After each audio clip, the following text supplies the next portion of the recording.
আসসালামু আলাইকুম। দক্ষিণ এশিয়াতে সবচেয়ে জনপ্রিয় একটা গাছ আপনাদেরকে আজকে পরিচিত করায় দিব, যদিও কালের বিপ্লবে এখন অনেকটা হারায় যাচ্ছে, শহর এলাকাগুলোতে তো খুঁজেই পাওয়া যায় না।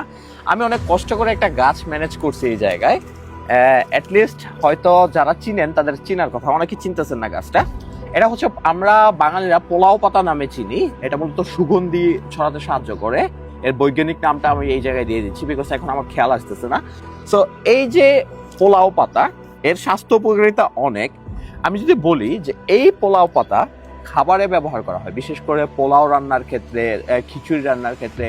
অনেক গ্রামীণ বাবা মায়েরা তারা ডাল রান্নার ক্ষেত্রে এটা ব্যবহার করে, এতে খাবারের স্বাদ, গুণ এবং সুগন্ধ অনেকটা বেড়ে যায়।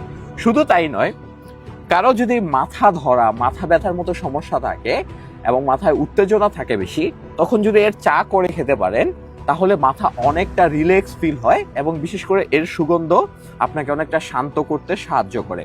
আপনি যদি খুব সকাল সকাল গরম পানিতে এই পোলাও পাতা ফুটিয়ে খেতে পারেন তাহলে আপনার হজম সমস্যা অনেকটাই দূর হতে সাহায্য করবে।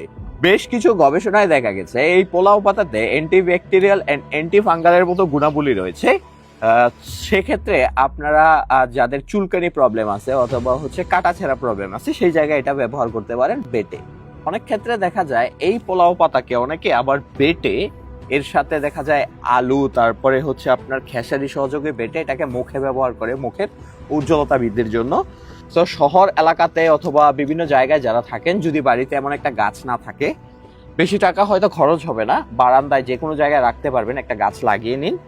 তাহলে হবে কি, আপনার দৈনন্দিন খাদ্য যুগে এগুলো ব্যবহার করতে পারবেন স্বাস্থ্য উপকারিতার জন্য, এবং সুগন্ধ বাড়াবে এবং হেলথের অনেক উপকার করবে।